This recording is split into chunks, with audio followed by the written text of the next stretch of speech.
Welcome to the world of G Square Publishing, where creating a personalized story for your child is important to us.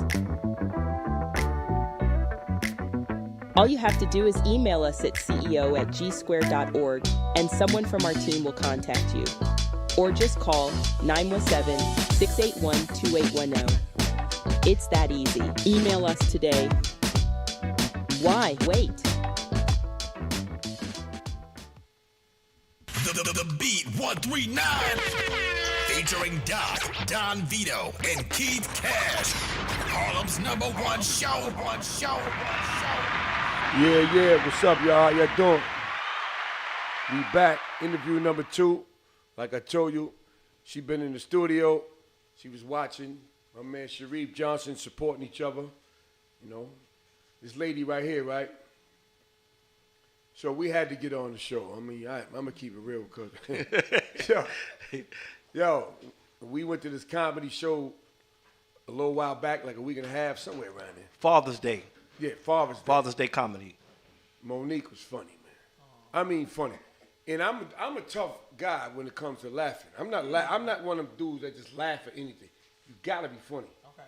And as soon as you got on there and you start, it just from the whole thing to the end. Wow. Like, for real. You like, I got had a great time because of you and my man that just left there. But when you was up there, you funny. It's always good to hear a woman comedian because their perspectives on a lot of things, you know, it's not always against guys or whatever, but it's a lot of that's guy related. Mm-hmm. So when they say stuff that's real and they put it into a joke, yo, that shit is funny as hell, man. But I'm going to tell you something, Monique. Even though I've never heard you live until I actually heard you at the Father's Day on Brunch, I've seen you. I've seen your Brandon. I've seen you like come up and you kept coming up on the feed. So when I seen it, I was like, oh yeah, wow. This one's going to be good. But I mean, when I tell you, man, Miss Monique Latise, when I tell you, you far superseded what we thought was going to happen. We had a great Father's Day brunch. I'm so glad. It was great. We laughed from beginning to end. Yeah. We ate good and we got some laughs and we were so happy to meet your acquaintance.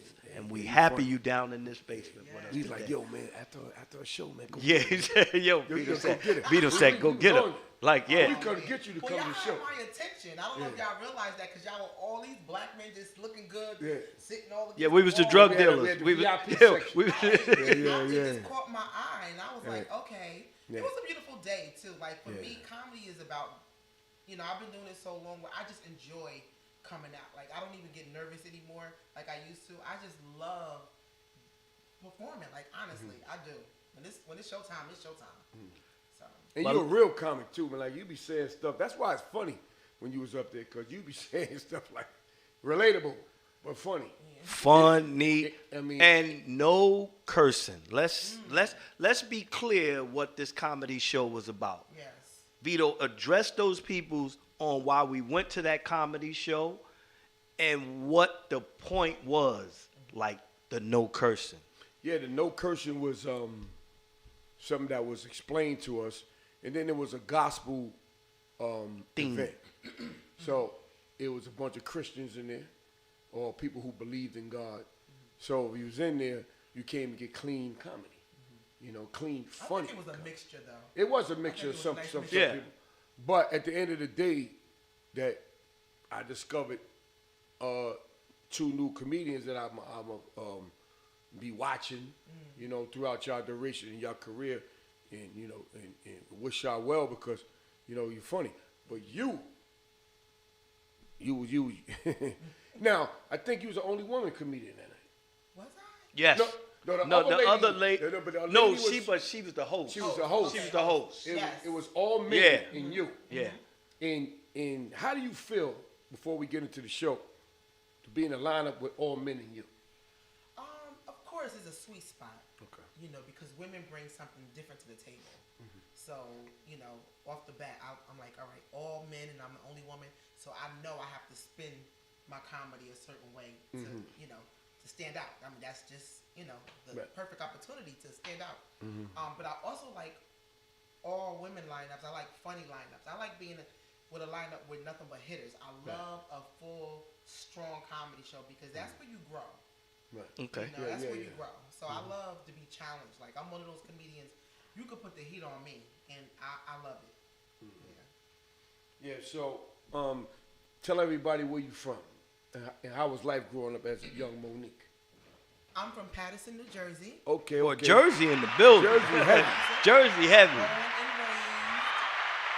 And growing up in Paterson was dope because I grew up in like when hip hop was like everything. Like, I wanted to be a rapper. I was a dancer back in the day. I used to battle people and dancing. I used to go to the colleges when I was 14 and just battle people dancing. And it was a lot of singers from Paterson, New Jersey, and I admired that. You had Sybil, you had a diva, you had King Son, and there was a lot of producers from Paterson. So Paterson is a lot of musical history. So I thought I was gonna be in music, but I didn't really. I was the only child, and I was always on punishment because I wasn't a great student. Like I didn't study. Not you. I was in the room writing raps. I was ready to battle people. I was not trying to do nobody's homework. I wanted to battle you, and I thought I knew I was gonna do something in entertainment. I just didn't know what it was. Right. And my mother, she couldn't really see it, so she didn't understand why I wasn't doing my schoolwork. I ain't want no parts of it. As long as I knew how to read and count money. And I was there every day, I was always consistent. But I didn't want to do no work. So I was always on punishment because my mother felt like you neglected school and blah blah blah. So I couldn't really do the things I wanted to do or move around because I was her only child. I wasn't. You were being watched. Right. But I knew probably if I did better in school, she probably would have gave me more freedom. But in a way, I'm kind of glad that I didn't have freedom because it kept me out of trouble. Okay. Right? So when I got into entertainment, I was already a grown woman, had been divorced, had my kids, and I saw entertainment differently as opposed to just growing up in it and being out in the street, battling people with drugs and this and that. I bypassed all of that, thank God. No. Okay. My situation came in when I started doing comedy. 3 years into comedy, my son goes to prison. And I was already having trouble with him prior to comedy.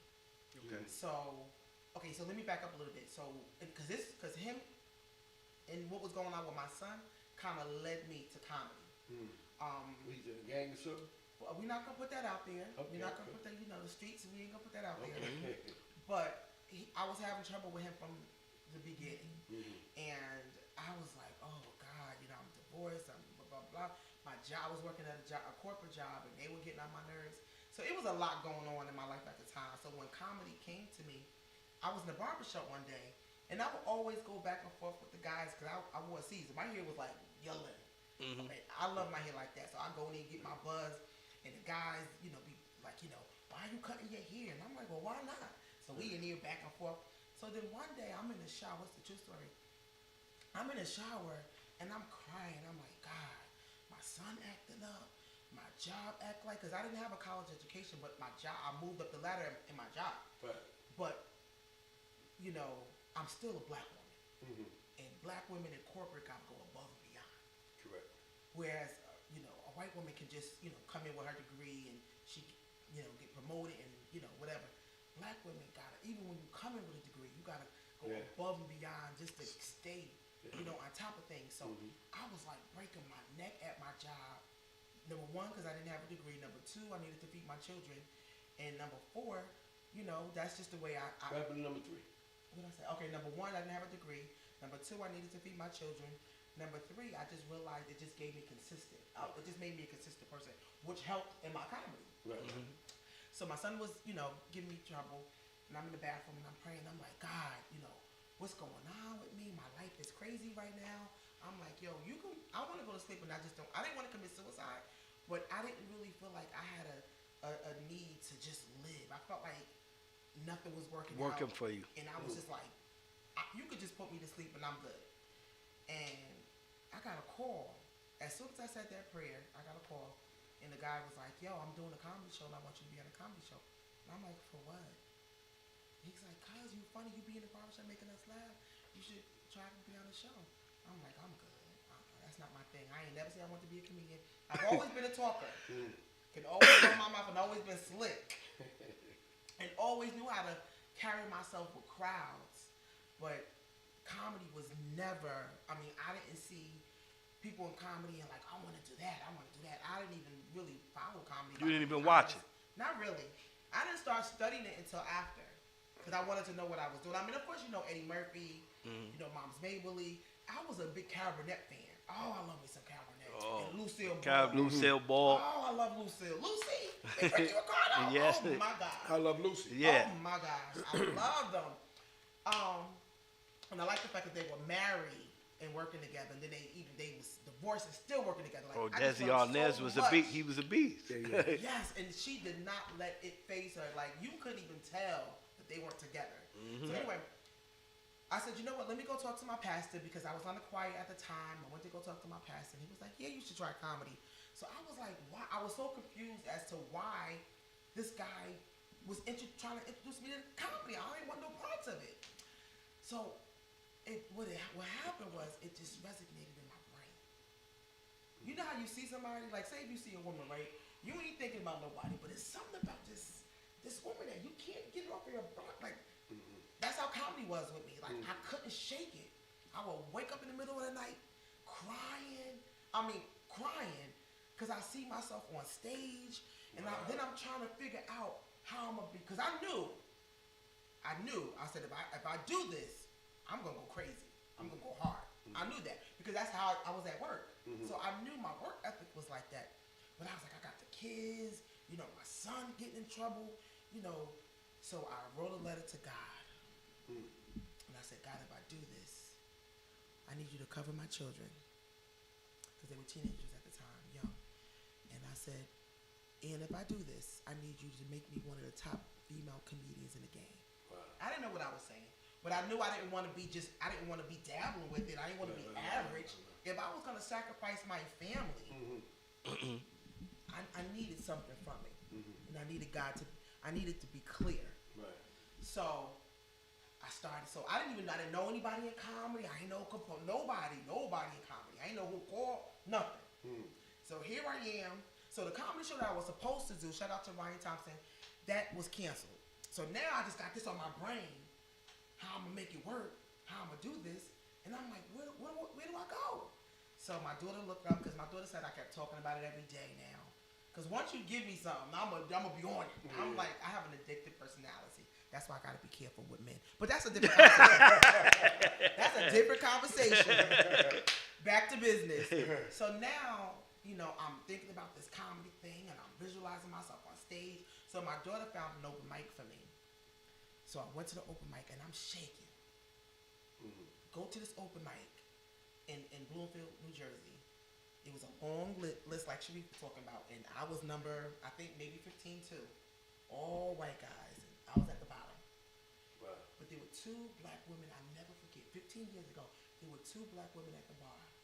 And I walk in, and I'm like, I said, ladies, I'm trying comedy for the first time tonight. I'm so nervous. They said, girl, we was getting ready to leave, but we're going to stay because we're going to support you. That's where my support for women came. That's why I'm a woman's comedian. Like when you see, I'm a woman's comedian because of those two women. They stayed and they supported me like they knew me. God bless those two women. God bless those two women. If you're out there, please contact me. Shout out. Yo, we got a calling number, Jay. 646-628-4264. If you want to speak to Monique Latise, yes, call funny in. lady right here, check her out. Yes.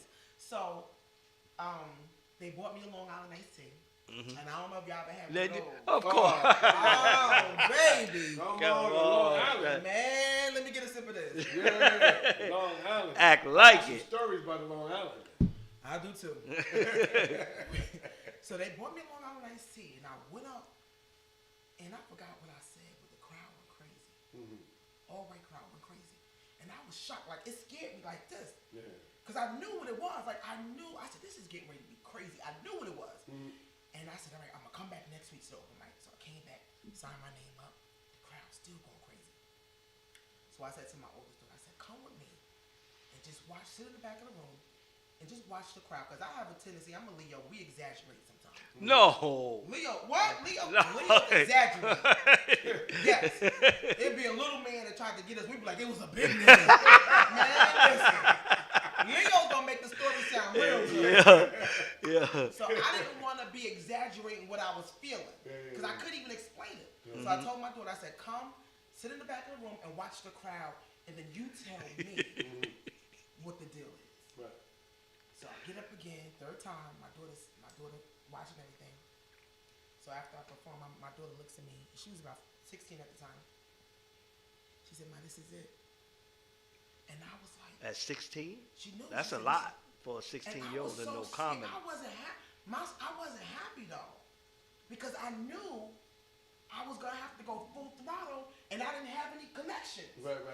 And then my son wilding out. I got the 9 to 5, and I was working a part-time job. Now I'm already a grown, established woman. I'm not a kid coming in like the rest of the people. Yeah. I'm a grown woman, been married, divorced, and I don't know what comedy is like, where to go. Yeah. So in a way, I'm kind of like annoyed.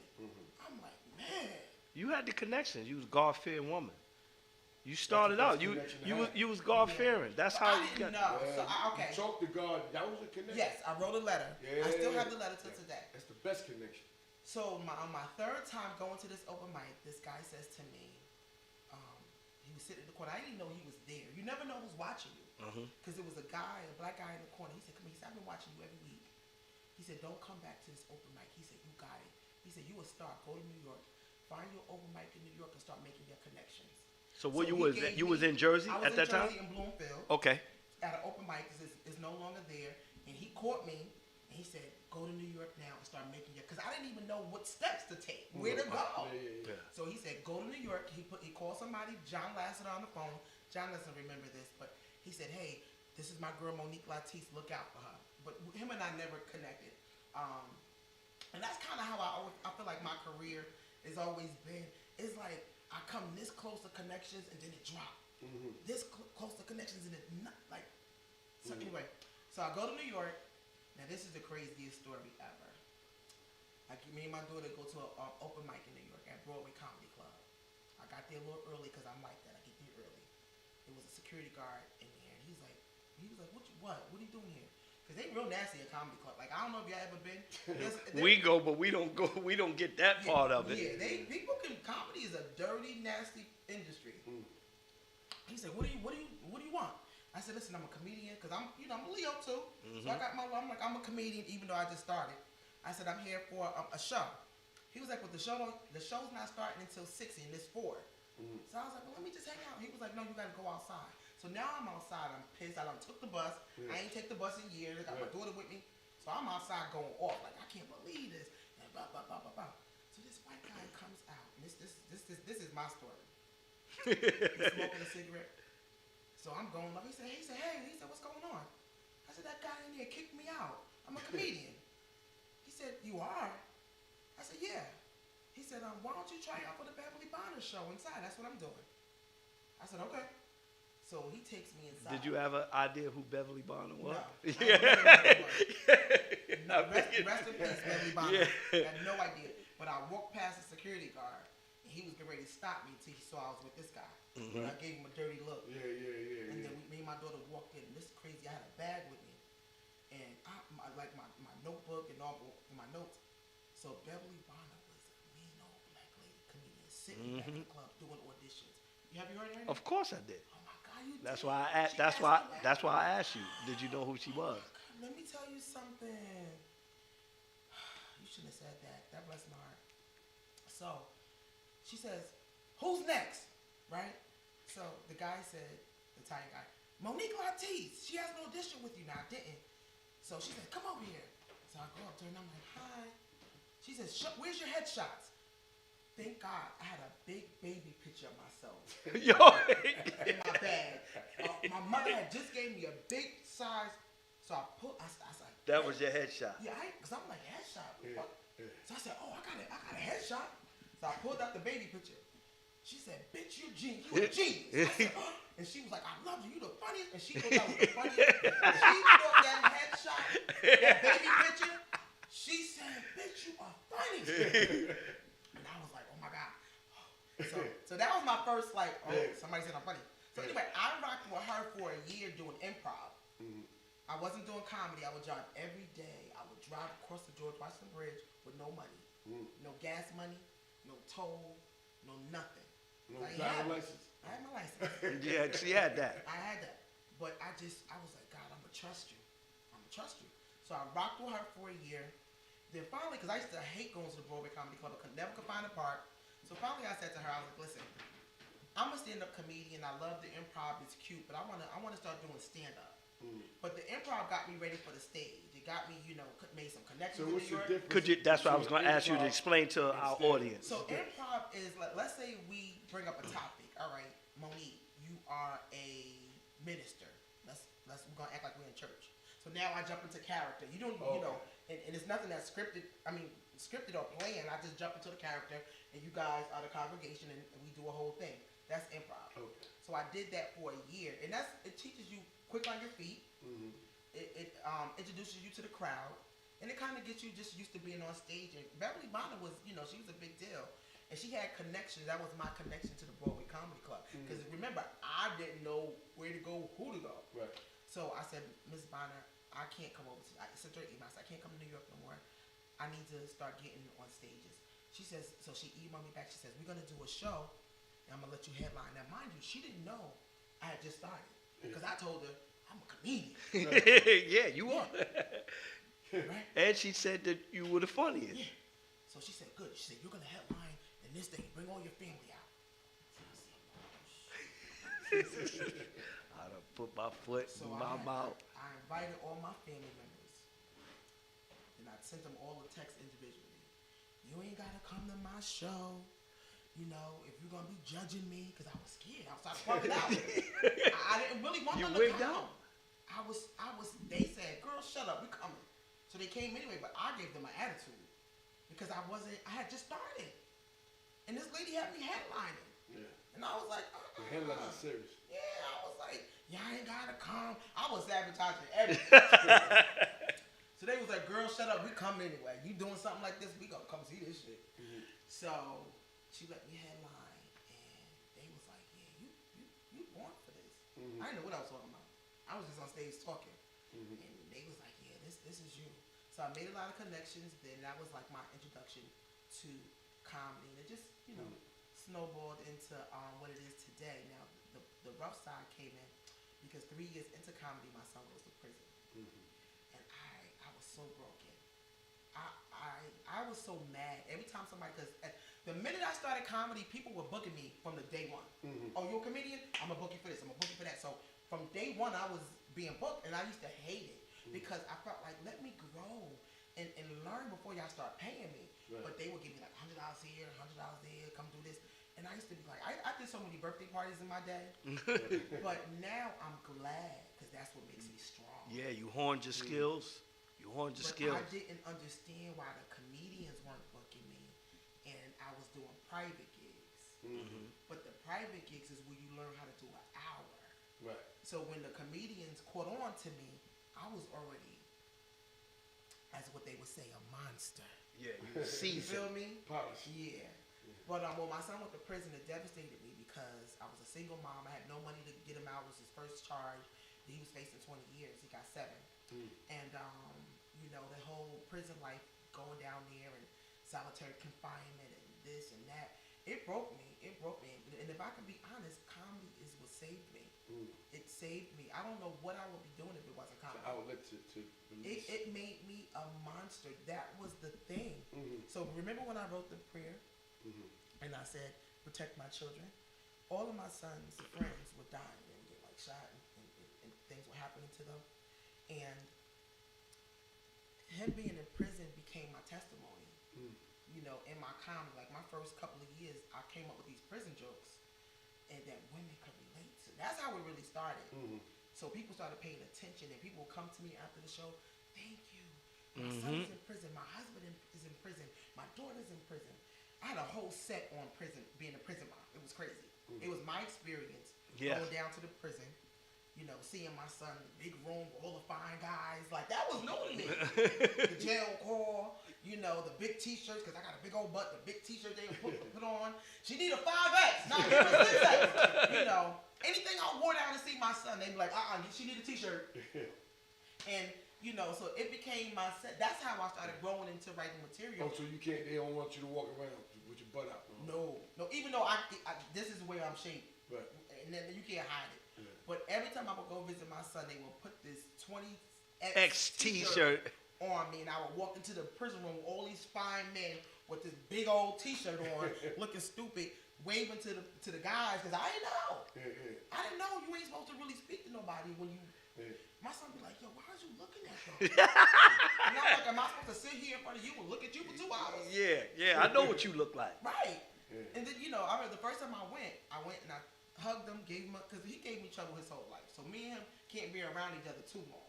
I love my son, but we a different breed. Yeah. So the first time I went to visit him, I went, sat, make sure he was good, gave my son a hug, kiss, whatever.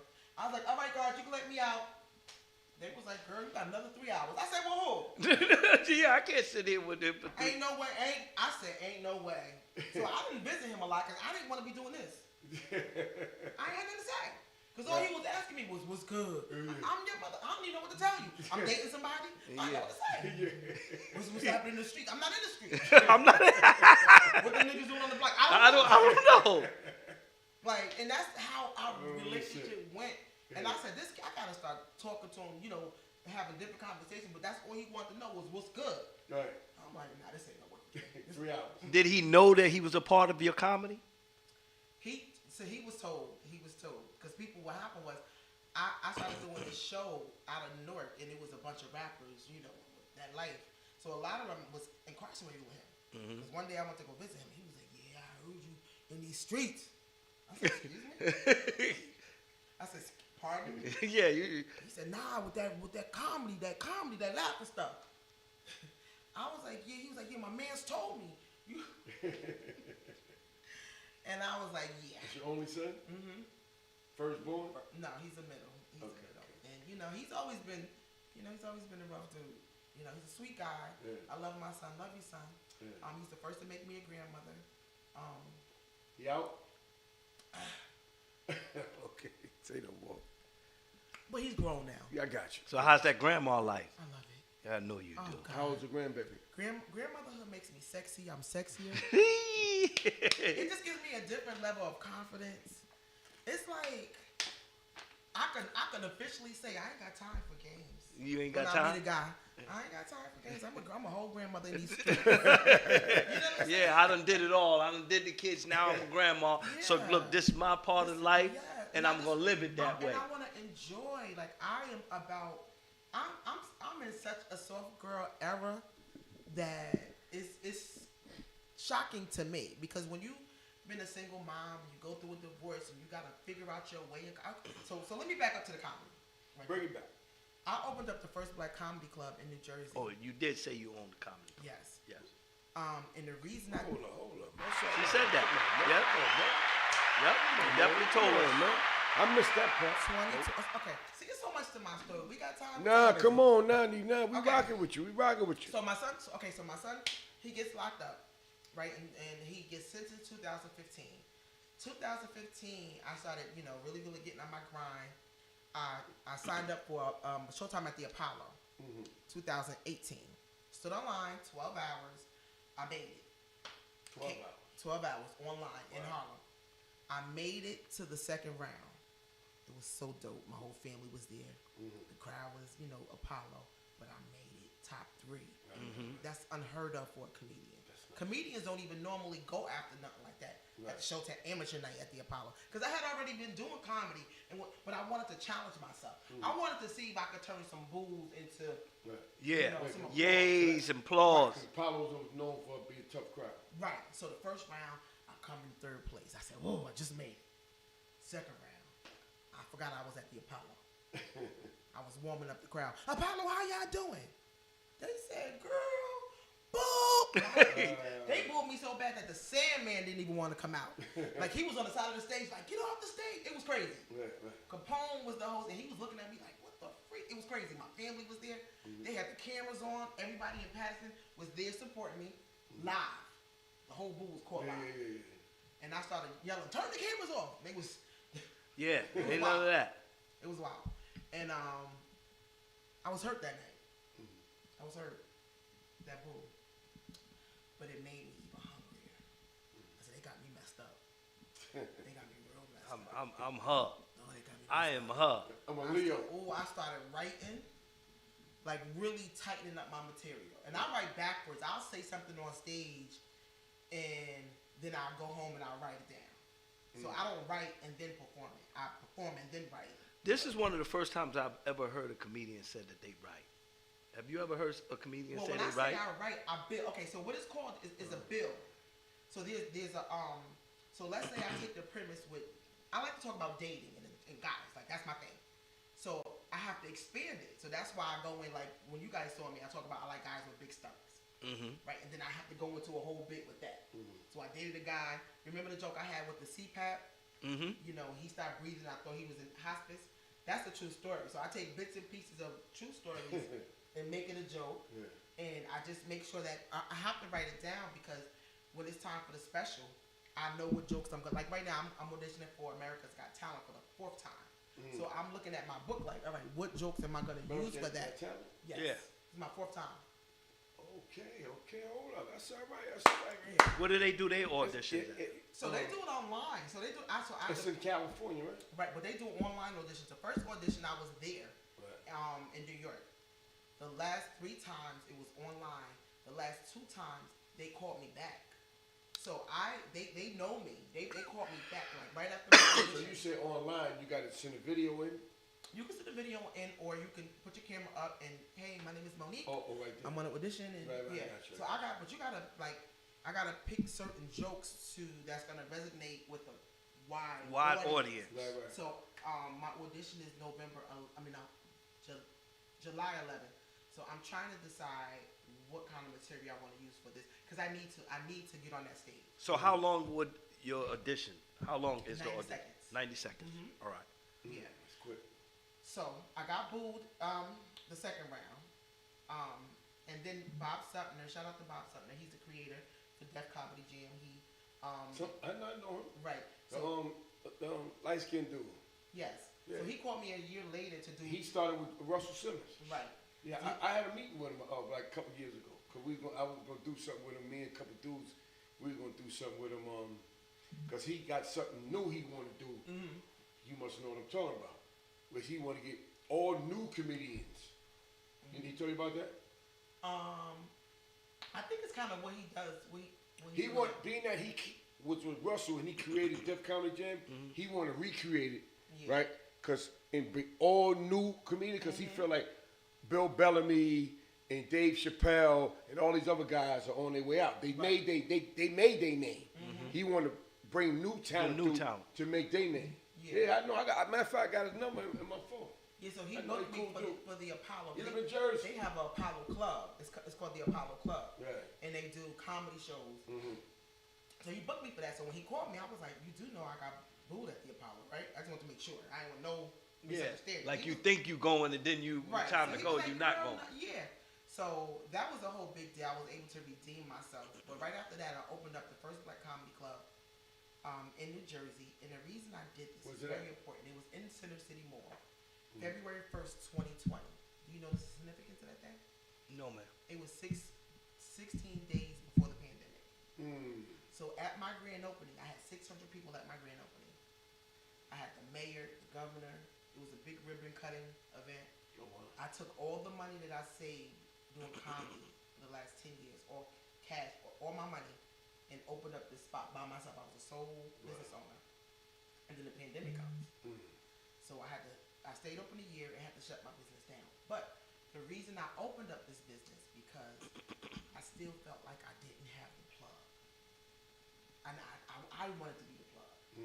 I felt like, I just wasn't making. And see, and now when I think back, my son going to prison I feel like it kind of interfered with how I networked.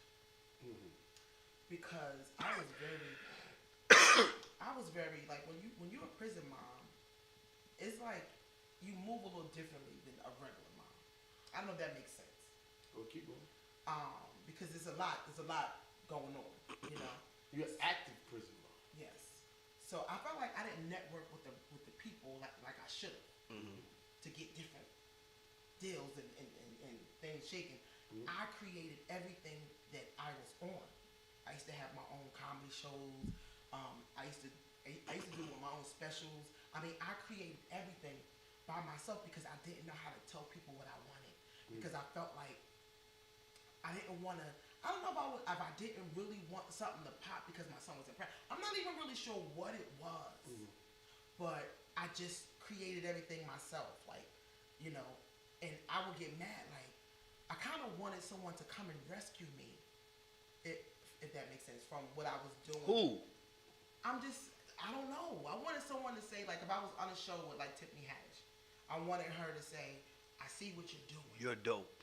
Come with me." Right. So Come I with could put my bags down and go with her. Like I carry so much. This side I had the bricks from just my son and just trying to navigate motherhood, and then Ex-husband. This bag, I had just, you know, nobody knows me and no plug, and then this bag I had my job, and like I had so many bags I was pulling with me. I wanted someone to say, "Put your bags down, I got you." And I opened up for some amazing people, but I felt like no one sees me. That's how I felt. Right. So I opened up my own comedy club, and when I did that, that started making So some how big buzz. is this club? It's not open anymore. Okay. It was a nice size. I had my own office. It was boss. It was if the pandemic wouldn't have come, this would have been a dope spot. Right. But I think God wanted me to do it just because I felt like that was my thing that was gonna kind of get me to say, I can talk to you. You know, I'm qualified to talk to you because I didn't feel like I was prior to that. Like no one knew me. I didn't know what to say. Like I've never been shy, but I was always intimidated by, like, sometimes comedy can be weird, and I didn't know how to maneuver through it. Right, so I kind of just always had my own space in it until I had my comedy club, and then my lingo started to change. I started reaching out to people more and letting them know who I am, my story, and it became that's when my brand started really building because it became a whole, like, my story mattered to me. I'm a prison mom. Like I didn't have anything when I came in. I built this. So where do you get your comedians from? Just, you know, networking, and, you know, people knew, and, you know, here's the thing, I didn't even know a lot of comedians looked at me as like a mentor, and I didn't even realize that. But that's what I was going to ask you. Who was your mentor? I honestly, I really didn't even have any. God was your mentor. God was my mentor. And Talent was a mentor. Cool Bubba Ice, Jay the Comedian, those guys from Jersey. You know, those were my guys.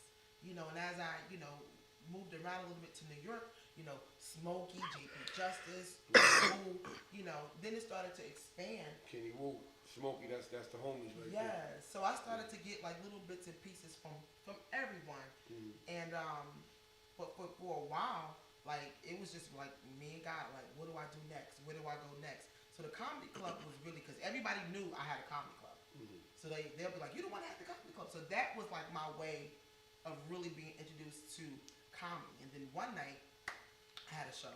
This was after the comedy club closed down, and the crowd was going crazy, and I said, I'm leaving my job. I was on my job 27 years. I said, I'm leaving my job, and I said, people gonna think I'm crazy because, you know, I'm a daggone near grandmother and I'm leaving my job. I'm supposed to be staying there until I'm 55 getting that pension, but I just felt like, no, I don't want to do nothing else. So I left my job 3 years ago, and it has not been easy. It's been rough. I ain't gonna even front with you. I wish I had a story where I could say, yeah, this happened. So my story is, once I left my job, that month I flew out to Vegas. They filmed a little skit, just a little bit of skit of me, and they posted it 2 months later. No manager, no nothing. Just a little video, a little skit I did in Vegas at a comedy festival that I went to. I looked at my phone. In 1 hour, it was 3 million views. Viral. By 5 hours, it had got 15 million views. Monique Latise, man, viral. 15 million? No. I was like shocked, like, oh snap. So I'm looking at the video, and it was just a clear, I remember the joke was clear, and then I started reading the comments. Where can I find you? when is your Netflix special? Who's your manager? So I started getting nervous because I'm outside by myself and all these people are asking for me. So I'm like, oh, numbers is heavy. Yeah, it's getting crazy. People reposting my video. And that was without you reposting it or nothing. It just when I went. posted, I got 200 views. But everybody else had it on there. Every time. That's how it worked, man. That's how it worked. Even now, when people post it, 3,000, 4,000, Yeah. 5,000, 6,000 views. When I posted, 2 likes. But people started recognizing me on the video. I would be in Kansas. That video, that joke. I'm like, oh. But it made me sad because people are like, well, where's your manager? When you coming to Vegas? When you coming here? I'm like, I don't have the money. I don't know. I don't know. So it started making me sad. Because it's like people were demanding, to see me. Your I had funniness. no way of getting there. Right. So I put on a show. It was one night with Monique Latise. Somebody called me and they was like, yo, you hot right now. You need to do a one-woman show and do your comedy. So I said, all right. So I did it, sold it out. Cool. Hour? Yep. This is a couple years ago, so I did it. Still nothing. Like, it was still nothing. So I'm like, dang. So last year, I'm like, dang, I gotta do something. I'm getting older. Because I was doing like 5, 6, 7 shows a week when I started. I was grinding from day one. From day one, 15 years ago, I'm 5, 6, 7 shows a week. And I'm 51 It's a now. lot of work. Yes. I'm a grandmother now. You know what I mean? I want to settle down with a boo. I want a back rub. You feel me? Want my toes rubbed. Things is changing a little bit. I want to chill and then go out and do my thing. I don't want to be in the streets like that. Yeah. So I'm like, oh my God, what am I going to do? I said, maybe I should go back to work. Because comedy just wasn't, like I was tired of the little bar things. People want to just buy you drinks and blah, blah, blah. Tired of going home, toe up. You know what I mean? Almost getting a DWI. I'm tired. I don't want that life no more. I want this average grandma stuff. So I said, you know what? I'm going to go back to work. So I did my resume because I had never did a resume. I was on my job 27 years. I had never had a resume. So I had somebody do a resume. And I was like, I'm going back to work. I said, I don't want to go back to work. I said, I'm going to give it one more try. So I said, you know what? I'm going to go on tour. So I created a tour called the Now or Never Tour. Right. And I picked 5 places that I can go where people love me. And I'll promote, sell the tickets, and I'll do an hour. So I called this comedy club up in upstate New York. They'd always call me the headline. I said, hey, can I do an hour here on my tour? She said, sure, no problem. I did it. Sold it. It was a 50-seater, but I sold it out. It was beautiful. Called my friend in Delaware. He owned the club. I said, listen, I'm on tour right now. Can I come and do my hour special? No problem. Sold that out. Then I had 2 shows, Brooklyn and Philly. No tickets sold, so I canceled. Then I called my friend at the Stress, and I said, can I get a date? He said, no problem. Doors just started opening. And he said, no problem. So he got me a date. It was May 4th. And because I'm an aggressive marketer. Like, I post and I could sell some tickets.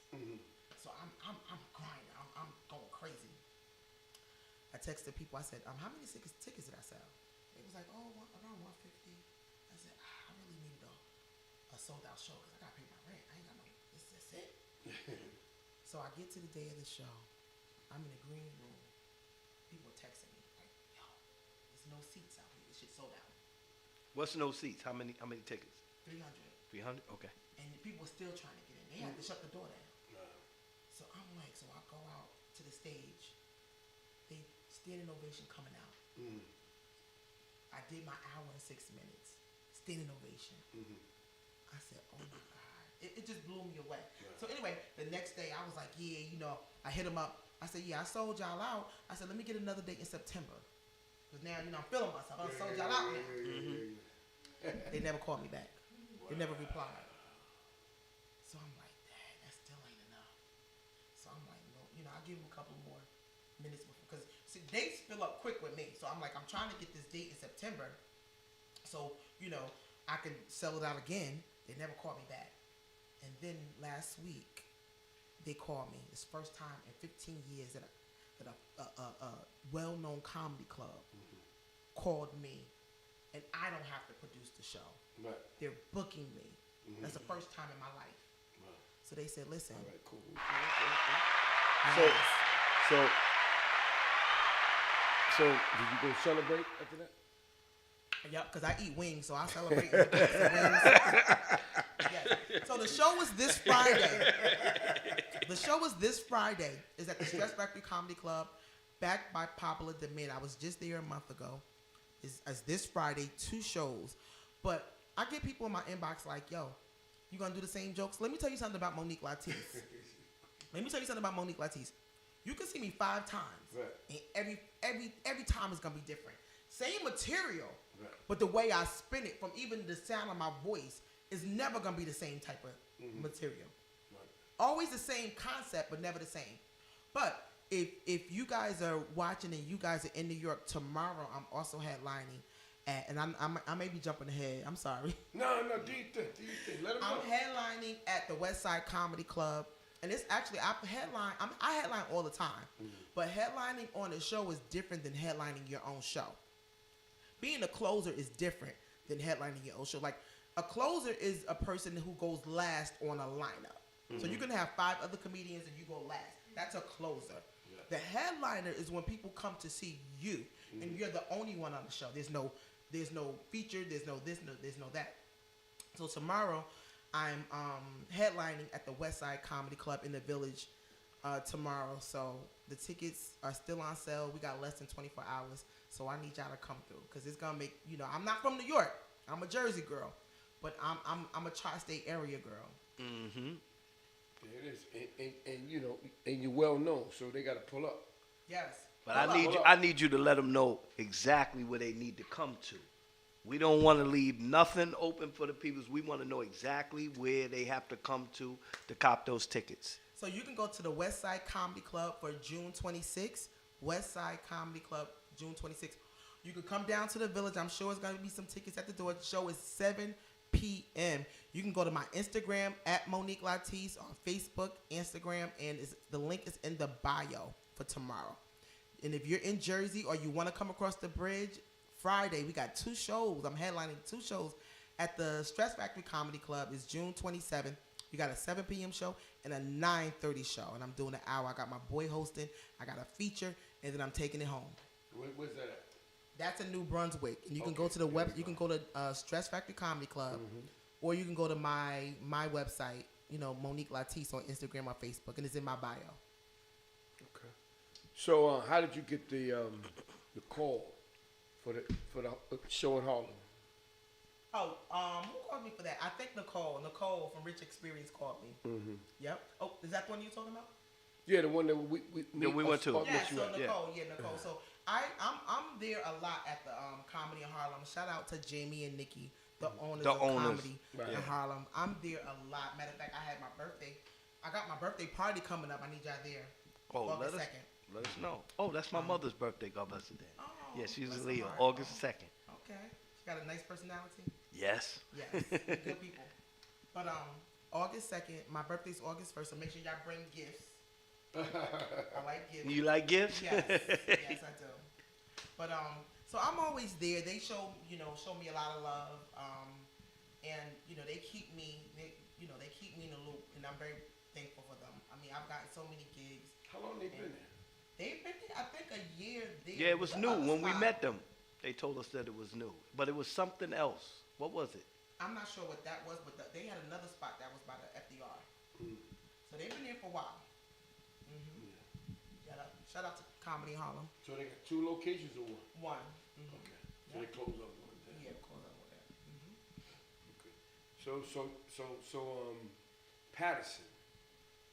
So Patterson is the type of town, right, where you hear a lot of richness coming out of that town. As far as like, then they got like I always thought it was just a Spanish population.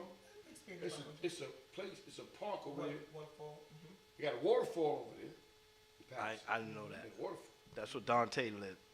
Then they got some type of a spring there where you can bring your bottle and get water. The water come out the spring and all that stuff over there. Like you hear about Patterson now, you hear about all the violence and all that stuff. But historically, because I had some friends from Patterson. Patterson was back in the day. A lot of industry, yeah. People would Patterson come there was big. for like jobs. There's a lot of factories. And it was a money town back in the day. Yeah, back in the day. said, when I grew up in Patterson, it was like I was proud to be from Patterson, New Jersey. That's why the first even now when I'm on stage, Monique Latise from Patterson, New Jersey. I'm always gonna rep that because like it's in me, you know. My son's generation, because I struggled with that. Like his era was buck wild, shootings and this and that, and the gang population got crazy during that time. And I said, I don't remember Patterson like this. This is a different Patterson, you know. But I want to still remember my city the way I remember them. I grew up, I was a big hip hop fan, and the first time I knew I wanted to be on stage, there was a concert at Hitchcock Stadium. Eric B. and Rakim, Big Daddy Kane, MC Shan, MC Light, and they were on stage, and they were all, and I was there by myself. I was 14, and I had to hurry up and get home because I don't even think I told my mother I was going to the store. To the store, to the concert. To the store, and I was there, and I was like, I want to be on stage. Like I wanted to be on stage, but they didn't know me. I didn't, and I had to hurry up and get back home. But I was like, I'm gonna get on stage one day. And that's why a lot of times when I'm performing, like when I'm doing my hour, I'm a rap. I'm gonna rap and dance and sing. Yes. Oh, you can rap? Yep. She told you. She Don't told ask you. me about no bars right now. Yeah, but she told you what she wanted to do. That's right. Okay. That's right. Yeah, I was about to challenge you. Oh, you got a beat? I think we got a beat for it? Yeah, I think Jay can pull a beat out for you. Oh, Lord Jesus. Come on, Jay. Yeah, Jay, pull something out for him, man. Something we can get away with, possibly. Yeah, Jay. I like an old school beat. Okay. Oh, you know what you could do? You got the Kendrick Lamar beat. They not like us. They not like us. Oh, okay. This is gonna be interesting. Okay.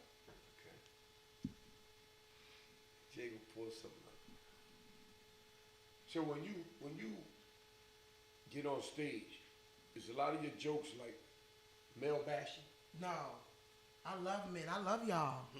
Oh, no. Jay, I love you're y'all. not gonna sabotage that, man. Not that. I mean, I make fun of y'all. Yeah. Of course I make fun of But y'all. a lot of women comments they like to do that. Get off of that. What we got to beat? What we got? Okay. Turn it up a little bit. Let me hear it. Okay. All right, let's get it. A lot of people think females ain't dope. I'ma let you know, nope. When I'm on the mic, I hit the thunder. You might. Wait. Go. Go.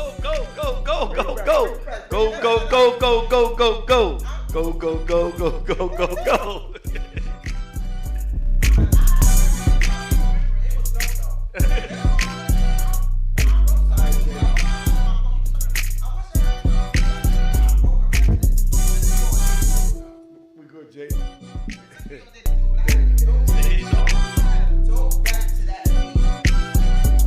Won't you one day do it and record it? Oh, you know what? Why not? She had to have done it. Did you do it on TikTok? Wait a minute, I'm a cool girl. Older, sexy with a fatty. I get him in the teddy when he ready. Yeah, I got some stuff recorded. I do.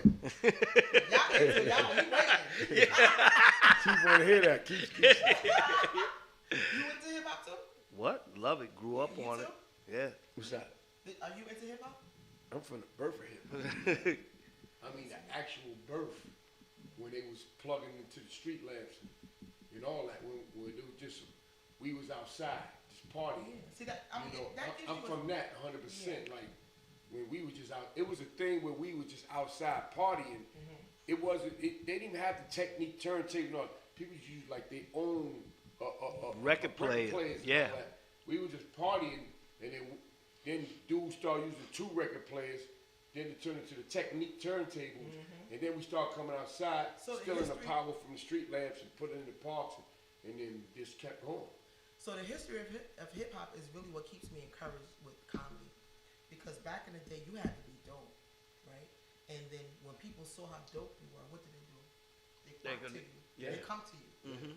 And somebody told me years ago, they said you'll know when your comedy is starting to shift to another level because people start coming to you. Mm-hmm. You're not gonna have to really reach out. People are gonna come to you. Right, right. So I kind of see things like that happening now, Right. and I'm glad I know how to identify it because waiting for something to happen can be stressful. Yeah. And Stressful it can be discouraging. yeah. But if you know, my only responsibility is to continue being consistent. Mm-hmm. In the world, Consistent is everything. it's everything. Yeah. You can't deny what's consistent. No, you can't. And people say, well, you know, it's not even about being funny because anything that you work at, you're gonna be good at. Yeah. If somebody say and tell you, I do this all the time, do it. Shooting You in must the gym. Like Kobe Bryant said, every day he's in the gym 5 o'clock in the morning shooting. I wake up. You understand what I'm saying? Yes, I wake up 4 o'clock every morning. Right before I even get out to bed, I can't even see half the time. I'm emailing, promoting, marketing, seeing what I can do. I got notes in my. All right, this is what I'm gonna do. Because God speaks to me early in the morning. Early in the morning, he'll give me instruction. Yeah. And then maybe I go back to sleep and then wake up. But I'm always thinking I'm the same way. So I'm not that time of morning, but I tell people all the time, I work 7 days, right? Because with the Beat 139, I did any marketing you see, I've done it all. I mean, all of it. We had a couple people here and there, we get them to do little things, but I still put it up. And not because nobody else can do it, well then they can't. It's because when we created the show, we had a mission and a vision. And the only one that could see that mission and vision is me, you understand, and Doc, who first came with it, you know, in the beginning. So, you know, along the way we got other people, you know, Keith has said, Ted has said, Jay has said, and a few people said they're not here. But what I'm saying though, is that I structure it a certain type of way. So if I just hire somebody to do it, they don't have that in their head. I want somebody else to do it because I could do other things, but it don't fall in line. yeah. So That's the I'm hard adamant part, about. though, yeah. I'm adamant about. So the reason why I'm saying what I'm saying because God talks to me too. Yeah. I'm like coming with stuff like I'll be in my car sometimes, going somewhere, and on the light I'm hitting something. I'm always doing it because that's the way I'm made, and that's God. He be giving me ideas too, and I'm another dude. And they tell you all the time. I'm always putting things in my notes. He's instructing me. Everything is self-taught. All of us. We do things on the script. Like we just got an award for Rikers Island. You know what I mean? Shout out to Rikers Island, you know, for our anti-gang violence program. Because collectively, we're on there doing a service, right? And we started off small, but we took the service to another level with our kids program. So I can relate to you, or we can relate to you on your drive. Because, you know, I tell people all the time, yo, I work for God, man. God is my source. Everything else is resource. That's why I don't worry about nothing. And I'm always blessed. Amen. You know what I mean? And the way you keep talking, even Sharif, he was putting God on everything he was saying. Talks to God. Yo, I'm telling you, this man gonna make it happen, man. He is. He ain't never gonna let you down. I want to piggyback on something that he said though. You know? When he said that I did a show with the comedian, and the comedian post everyone else but the females that was on the show. And Sharif jumped in the comments and he's like, bro, what about Monique Latise and Gio Douglas? They were there too and they killed it. And a lot of times that's what happens with women. We get overlooked. Like I've been on shows with some hitters that could have easily been like. Matter of fact, I'll even go this far. I jumped in the inbox of Faison Love. I saw he was at Levity Live. So I said, you know what? I got a weekend off. I got a day off. So I inboxed him. I said, hey, my name is Monique. I'm from Jersey. I see you at Levity Live. I would love to open it for you. He was like, yeah, okay. That's how he responded. So I go up there. It's packed. I stand online. I'm just waiting. Because he don't know me. Faison Love don't know me. Yeah. But I had a free night. And I love, have you been to Levity Live? Beautiful stage. I haven't. Yes. Beautiful stage. One of my favorite stages. But they won't book me. For some reason, I send them my my reels, I send them my videos.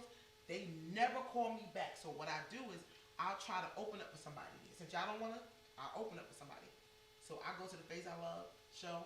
They let me backstage, and he's looking at me like, I don't know you, sis, but I'm going to give you a couple of minutes. I said, no problem. You know me. By the end of the night, I'm cool. So I go up. So I go back to the dressing room.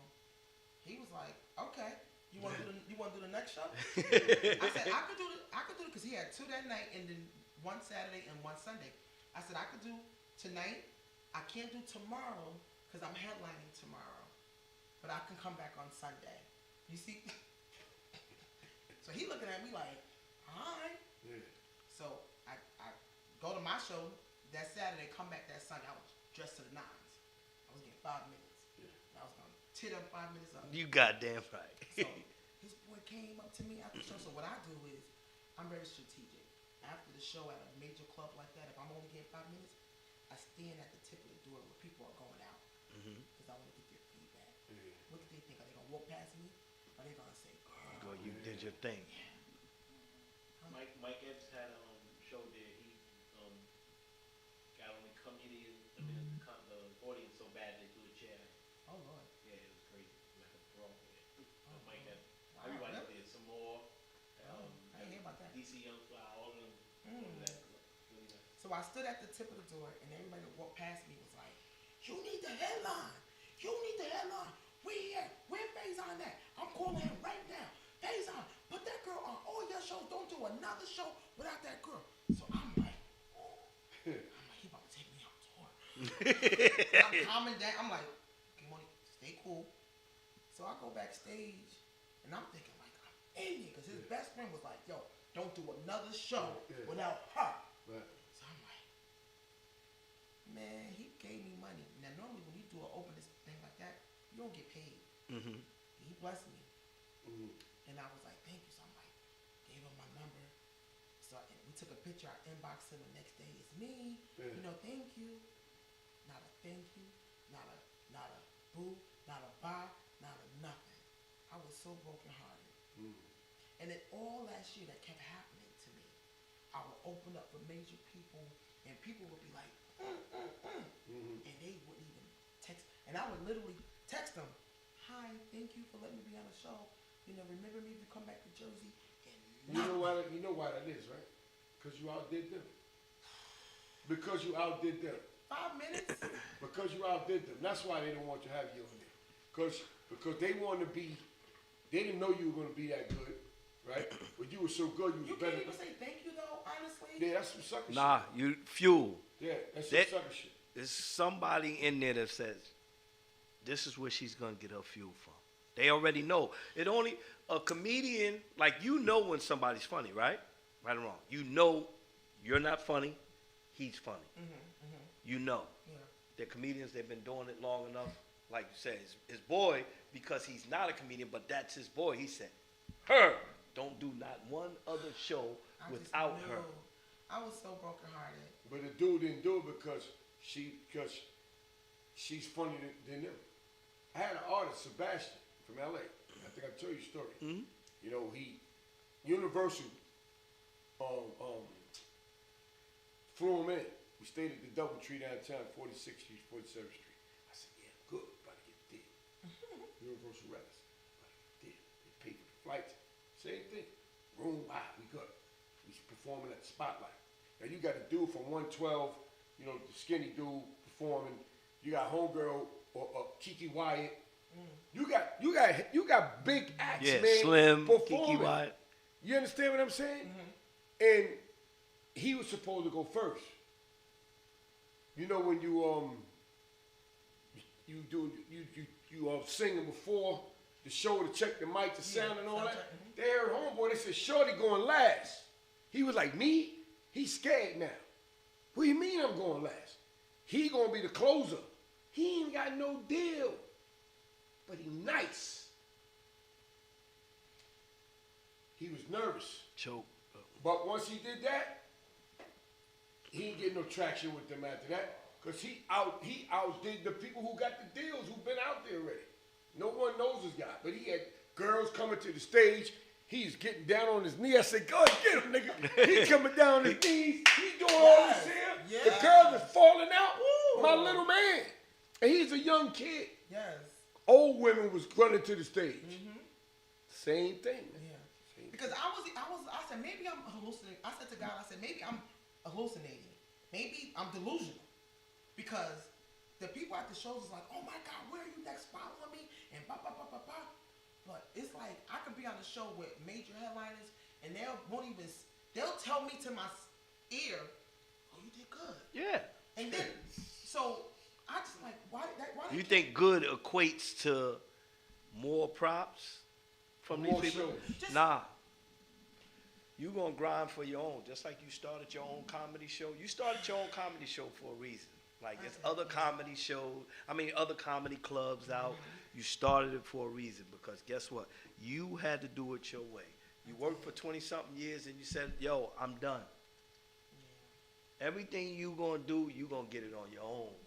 And sometimes, from a spiritual aspect, sometimes God will stop something from happening just because he's saying he got something bigger planned for you. Yes. And if you don't, if he don't stop it, you're gonna keep doing that. Yes. So God will do that. God will make something go bad in order so you can get the good that he got. Bigger for you. Without a Because doubt. you're already comfortable here. And long as they keep praising you, you're gonna keep staying here. But he got this. I think I he's got your own. telling us. That's what He he ain't does. even making anything bad. He's telling you, follow this, do what comes from your gut and from your heart, and you're gonna be okay. You know what I'm saying? This ain't what Faison do and what those other comedians do. That's what they do. You just remember when it's your turn and you on top, how you treat the next comedian. That's I important. always, right. It is, and I'm glad That's you said important. Because I pray that if you text me, I pray that I at least can text you back, hey, good job, thank you, I'll keep you in mind, something. Like, I was left like, but like you said, it happened for a reason, and it just kind of like, I was ready to give up comedy last year. Like, I was done. I was going back to work. I was like, I can't do this. I'm getting too old for this kind of disappointment. My heart was breaking. Comedy doesn't have that age joint. And guess what? You got exactly what you were supposed to get. When you did what you did, you said, Keith, I stand by the front door. You got your applause. Yeah. You got it. Come in. I sure did. You got it. I did. Take that and run with that from now on. So stop listening for that second voice. Yeah. Or maybe it's meant for you to get your own business back, your own club back. Oh, I don't want my own club back. You want it back? A lot of work? I want to fly. I want to be out. Oh, so you want You already know she like she said, she's a grandmother. You know what I'm saying? She's done it all. She's done the mom thing. You don't want to be in one She place. has Now, the grandma. What I would like to do, I like to advise people. I like the mentorship position there because I taught financial literacy at my job. Practically the whole time I was there, I was the head underwriter. So I would love to sit in on meetings of you planning on getting your own, or maybe it's something else that you're looking into. I like to strategize. I like to be in meetings where we're putting something together. Right. What I really would like to do is I like content creating, and a couple of my comedian friends, we're doing this thing, and it just happened like a fluke. Shout out to comedian Natasha Face and Cool Bubba Ice. We were sitting here doing a podcast like this, and I'm always thinking of a skit. Anywhere, if you ever see me, know that I'm thinking of a skit. Of a skit. Yes. Yeah. So I'm sitting here and we doing the podcast. They're interviewing me, and I said to them, let's do a poly video. So they was like, all right. So Cool Bubba from back in the day, right? We love you, Cool Bubba, but he's not really technically inclined. Like, he's one of them old school deaf comedy comedians. So he needed a little help from us that maybe have a little bit more knowledge of the internet. I ain't the greatest, but I know a little bit about the internet. So we did the video, and the video got 143 views in like 2 weeks. And it was so many comments, we had to turn off the comments. So with that being said, I said, you know what? Let's do a series on poly and see how this works. Because, maybe Tubi will be interested. Or somebody that writes plays, or maybe because I write now. So maybe I can put something together and pitch it to Tubi. You sure can. Yeah. Tubi will put you right on that TV, and me and Vito will be watching it because that's what we watch, Tubi. So if you every go single out day. my page, you'll see like the videos and you'll see the little Tubi. Well, it's not Tubi, but you'll see our little acting. So that's what I really want to do now in audition for the America's Got Talent. I'm gonna be on that stage. So when that happens, you signed up already? yeah. Because honestly, I feel like all I need is one good pop. One good pop. Yeah, that's all you need. Just one good pop. And something like that, like even like little like interviews. This is great. And God is so good. You see how y'all came to me and sharing your platform with me? Yeah. That's the kind of energy, because I'm a talker, as y'all can see. Y'all ain't even gotta ask me no questions. I'm like, I got it. This is. Yeah. But, I'm a talker. So I love interviews. Yeah. Anything y'all want to talk about, we're gonna talk about. Anything you do, because you continuing to hone your skills. That's it. This is easy. This is easy work for you. And it's you're an entertainer, you know. You're an entertainer, and you know how to work the crowd. You up for it. I am. I'm here for it. Somebody asked me today. They was like, "What do you want from comedy right now?" And I said, "I wanna travel. There's so many places that I've never even been, like Texas. I've been to Atlanta, but there's so many stages that I've never even touched." You been to LA? I did. I was out in LA. Yep.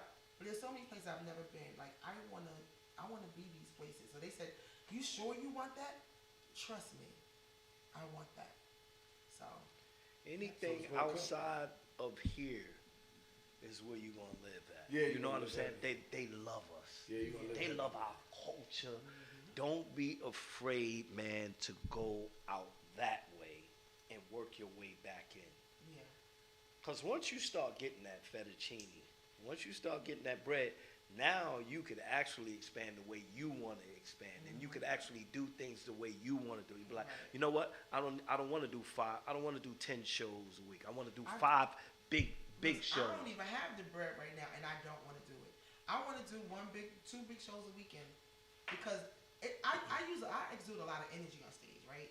But so imagine at a big theater, and imagine at the comedy club. See, that was a small space that we were in, but like the big shows, people pull on pictures, and it's by the end of the night, I'm like done. So it's a lot of energy that it takes to do that. So tell the audience what you got up and coming.